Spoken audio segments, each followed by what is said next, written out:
Oh, great. First Crystal Lake, now this creepy-ass place. Out of the frying pan, into the fire. Am I right? Hold up.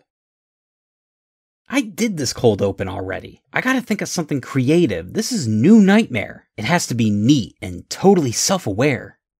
Damn it, I got nothing. Guess I'll just cut right to the open.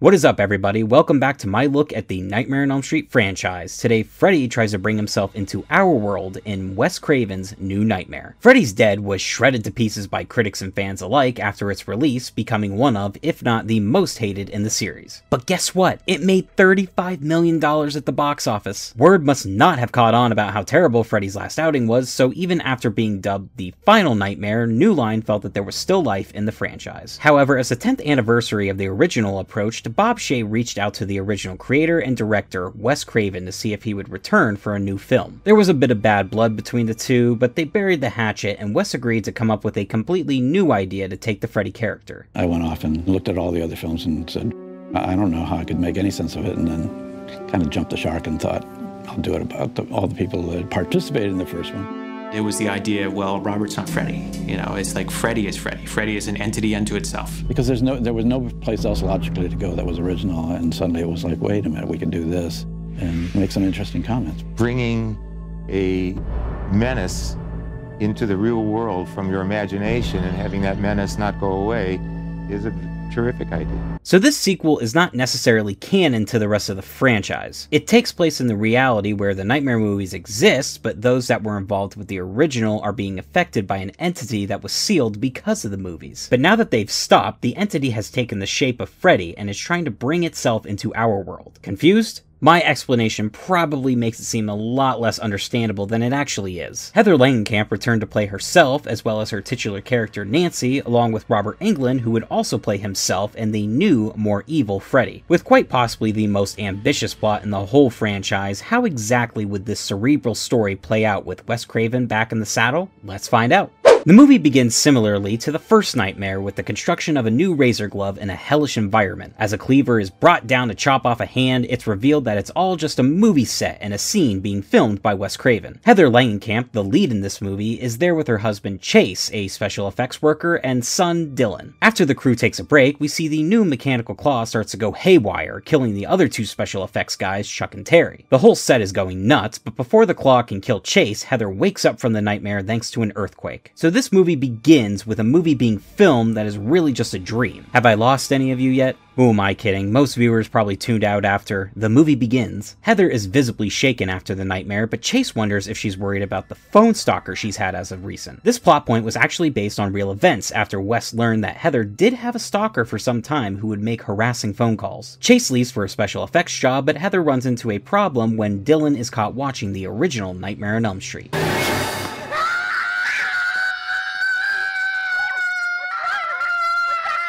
Calm down, Dylan, you are watching the original, not Freddy's Dead. If you recognize Dylan, that's actor Miko Hughes. He played Gage in Pet Sematary, one of my favorite horror movies, and was on Full House and had that line we all remember from Kindergarten Cop. Boys have a penis, girls have a vagina.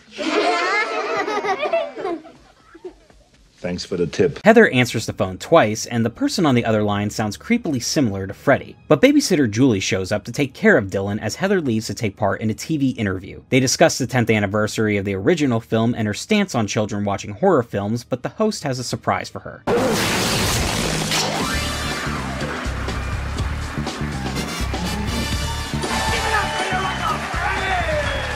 It's a little humorous to watch a crowd of adults and children cheer on a wacky child killer, but the reactions aren't far-fetched since they definitely reflect how crazy fans went for Freddy. Heather and Robert have a cute little moment together after the show, but she's called up to have a meeting with New Line head Robert Shaye. He tells her that Wes has been having some nightmares that have inspired him to write a new Elm Street script where she is the star and her husband is even working on the new prototype glove for the movie. She doesn't reject the offer, but she may be swayed to after returning home to Dylan having a total freakout. Never sleep again.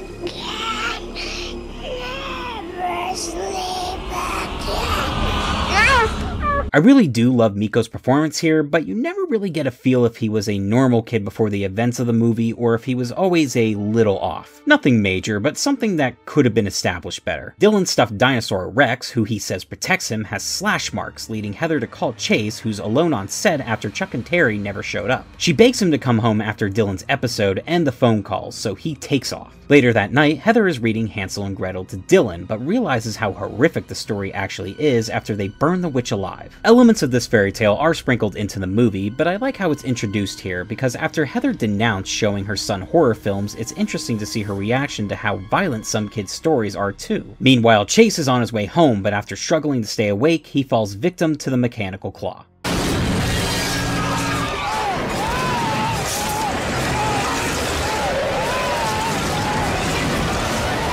This is one of my issues with the movie because the kill seems super familiar to Dan's death in part 5. Sure, he doesn't become a motorcycle monster, but meeting his end while asleep at the wheel of his truck is exactly how Dan eventually got it. There's another death later that is just a rehash of a fantastic kill, but we'll cross that bridge. The police arrive at Heather's house to inform her of Chase's death, but she wants to see his body at the morgue to confirm. She sees the claw marks across his chest that for some reason everyone just blows off as being part of the bad crash, but she has her own suspicions as to what or who caused them. I've always thought this visit to the morgue is kind of upsetting as we watch a wife identify the corpse of her husband. It feels like a very real moment and makes you forget that Freddy is involved at all. At Chase's funeral, another earthquake causes the casket to fall. Heather smacks her head and sees Dylan has gone missing.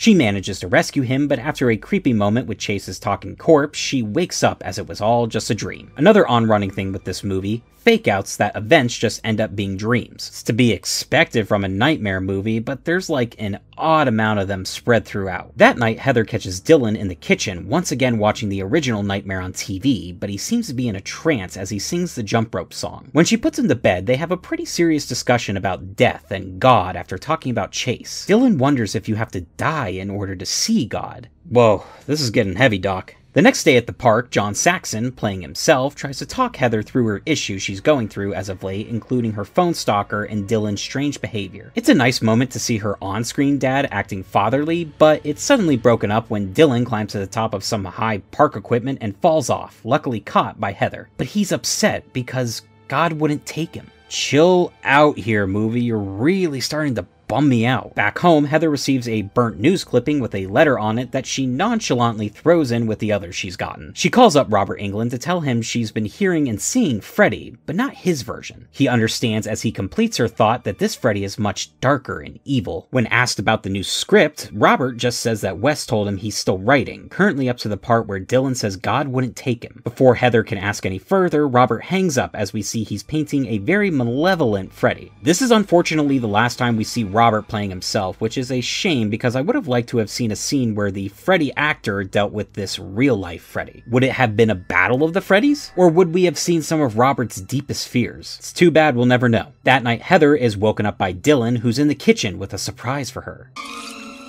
Never sleep. Don't worry, it was all just a dream. See, I told you, it's gonna get annoying. Dylan's fine, or as fine as he can be, as he paces around the kitchen with the burnt letters from before sprawled out to spell, "Answer the phone." Yes. I touched him.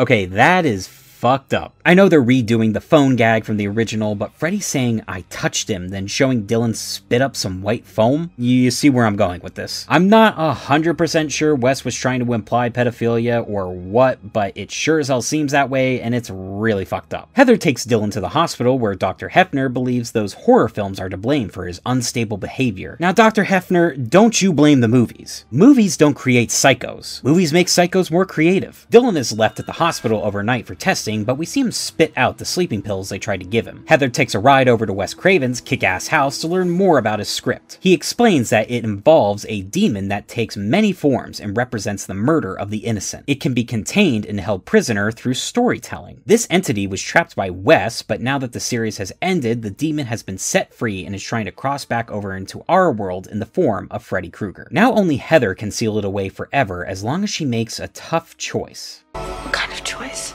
whether or not you're willing to play Nancy one last time. I have to make sure once again that you're all still with me on this. The movie we're watching is being written in the movie by Wes about an age-old demon that was contained within the Nightmare movies. It is now crossing over into the real world in the form of Freddy since the franchise has ended, and only Heather can stop him once and for all by playing Nancy one last time. That's the best I can do. If you still don't get it, there's probably no hope. Back home, Heather hears on the news that the special effects guys Chuck and Terry were found dead with the new Kruger claw missing. An earthquake causes the power to go out, and Heather investigates some strange noises coming from her closet. Miss me?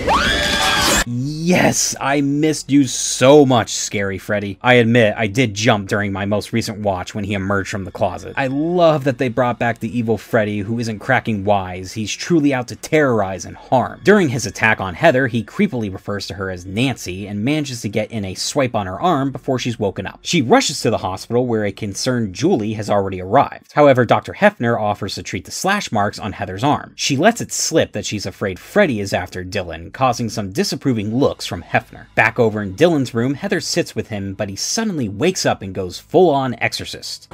Almost there. There's a bit of a scare where Dr. Hefner transforms into Freddy, but say it with me now, it was all just a dream. Dylan was taken to another room for more tests, but is safe with Julie. She finds the two, but Dylan begs her to bring him Rex, and Heather promises she will. On her way out, though, she's led by security to a room where Hefner pretty much interrogates her and threatens to place Dylan in foster care. Meanwhile, two nurses manage to trick Julie and Dylan, injecting him with a sleeping aid. Julie socks the one in the face and scares the other away, but Dylan is starting to feel sleepy. This helps Freddy manifest himself into the room, Julie none the wiser, making it easier for him to dispose of her in familiar fashion. Hey Dylan, ever played Skin the Cat?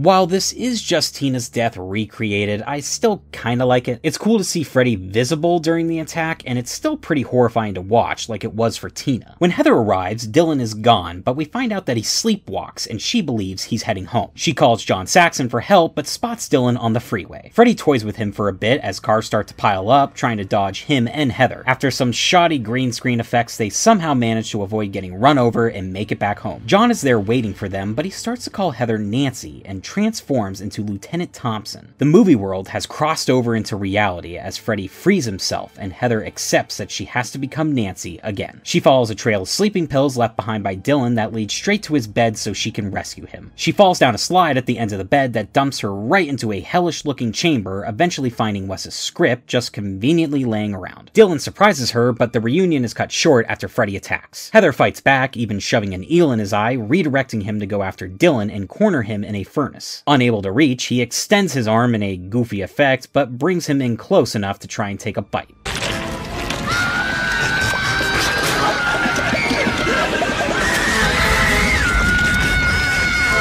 Alright, that effect is goofy looking too, but for some reason it freaks me out. The long, distorted face ready to chomp down on this little kid is kinda scary, and you can't convince me it's not. Heather rescues Dylan, and the two cook Freddy in the furnace, showing its true demon form ever so briefly. The chamber begins to crumble, but the two escape, falling out from the bed. Freddy has been sealed away for good as they discover Wes's script, which Heather begins to read to Dylan. So the movie ends with Heather reading the movie that just took place. It's a movie within a movie within a movie. My overall thoughts on New Nightmare. I really like it. While it has a premise that has you scratching your head at times, I don't think it's as hard to follow as I joked about it being. It feels fresh after the last three range from meh to reprehensible. Going all self-referential and acknowledging the existence of the franchise and its key players is neat and kind of fun. It was basically a warm-up for Wes Craven before he would work on the very self-aware meta-horror film Scream 2 years later in 1996. I remember not liking this as a kid, but I do think that was because I was ultra confused as to what the hell was going on. But over the years, I've grown in appreciation for it, and I'd say it's my third favorite in the series. I'm grateful that the scares were brought back and the comedy was toned down significantly. There are some genuinely freaky, unsettling scenes and a well-acted, creepy kid performance from Miko Hughes as Dylan. And Freddy is scary again! Holy shit, it's good to have Evil Freddy back that has more of a dark, sick sense of humor. I like the new look he was given with the trench coat, darker sweater, and mechanical claw that truly gives the appearance of it being part of his body. I'm not 100% sure I like the makeup on him again. It still has that semi-fake look to it, but I don't hate it. Robert did well being able to play himself, but also return to the foul version of Freddy. I like the characters here because I really do like the actors. As I said, Miko was really good, but I think Heather does a fantastic job too, even surpassing her performances from Nightmare 1 and 3. You'd think she and Miko were really mother and son, and the hoops of fire she jumps through to protect him feel genuine. There are even some interesting discussion topics brought up, including the exposure children have to violent media. Heather refuses to let her son watch horror movies, but you got Bob Shea telling her kids love horror, then Dr. Hefner who thinks just because she was in horror means she lets Dylan watch them, making her a bad parent. There's certainly a debate to be had on how young is too young to show a child horror movies. Some will label you as a bad parent for showing them to your children. Jamie Lee. But I've been a fan of the genre since a young age, and I turned out fine. I think it ultimately comes down to presentation, but what do I know? I'm just a horror fan, not a child psychologist. If I had to point out some flaws, I would say that the excessive references to the original are a little much at times. The original is my favorite, so I don't mind the occasional Easter egg, but there are scenes, a death, and even lines that are simply being copied. The amount of times Nancy wakes up from nightmares is completely ridiculous. There had to have been at least 5 moments that never actually happened because they were revealed as dreams. And while Miko is great, I would have liked to have seen him before all the Freddy stuff to see if he was always a little weird or if he slowly descended from being a fairly happy kid. So while it can be a little hard to follow for newcomers, and I think it leans a little too much on the original at times, this is an excellent return to form for the Nightmare franchise with a cool twist on the story, the return of Scary Freddy, and good performances all around. I give Wes Craven's New Nightmare 4 Rexes out of 5. But let me know your thoughts. Is the story too confusing for you to like? What do you think of the new Freddy look and attitude? And what was your favorite kill? Don't forget to subscribe and follow my Twitter and Instagram. You can find the links to those in the description. Next week, the original gets the remake treatment in A Nightmare on Elm Street. Until next time, peace!